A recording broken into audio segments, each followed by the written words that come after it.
If you're tired of boring grammar drills, you're in the right place. Here, you'll learn English through real, emotional stories that stay in your head. Like, subscribe, and let your English improve naturally, one unforgettable adventure at a time. Berlin was colder than she expected. Even in spring, the wind had teeth. She had her hoodie pulled tight, one hand in her pocket, the other holding her phone. The Berlin Wall Memorial stretched out in front of her, silent, serious, heavy with history. She walked slowly. There were signs, photos, metal posts, pieces of the wall still standing.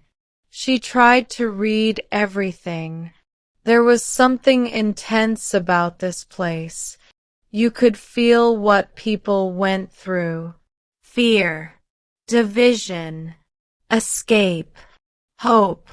She sat on a low concrete bench near a metal fence. Her backpack slid off her shoulder and onto the seat beside her. She opened it to grab her journal. Wrote a few lines. The wind picked up again. She closed the notebook, zipped the bag, and stood up. Without the bag. She walked to the next sign, then to another. She kept going, reading, walking, thinking. Her phone buzzed with a message from her hostel. She ignored it.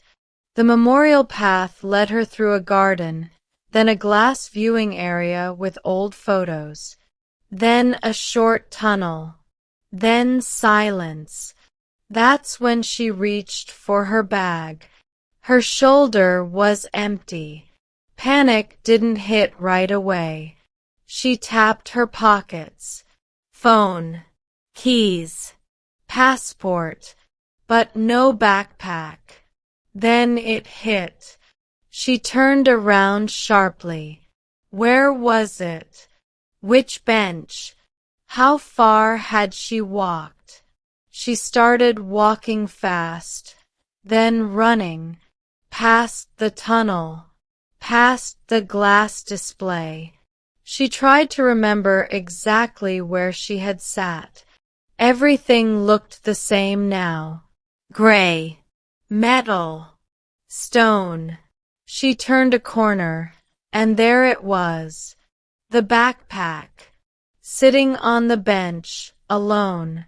She almost laughed, but also she almost cried.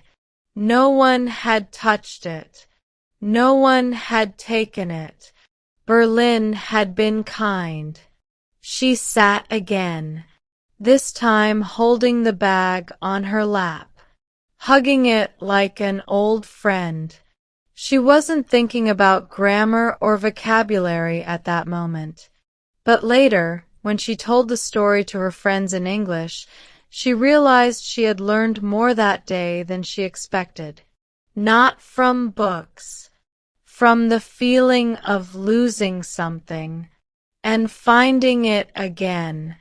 Ever left something important behind? These real moments teach us more than any classroom. If you've ever lost and found something, especially on a trip, share your story in the comments. And remember, there's a new adventure here for you every day.